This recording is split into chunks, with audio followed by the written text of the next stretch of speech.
खबर शामिल करते हैं जस्तुजू न्यूज के तहसील रिपोर्टर इनायत ब्रोही के मुताबिक गुपचानी में शहीद नाजिम जोगियों के कातलों को सजा दो। गुपचानी में सिविल सोसाइटी की जानिब से रैली निकाली गई और सरदारी जालिमाना निजाम के खिलाफ नारेबाजी।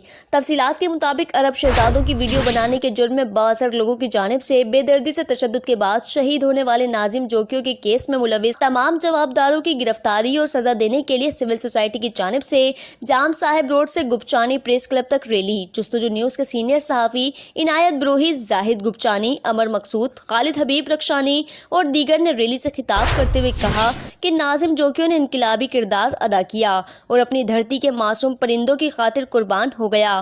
पूरे सिंध का शऊर नाजिम जोगियों के वर्सा के साथ जब तक तमाम कातलों को सजा नहीं मिलती तब तक सिंध का बच्चा बच्चा सरापा एहतजाज होगा।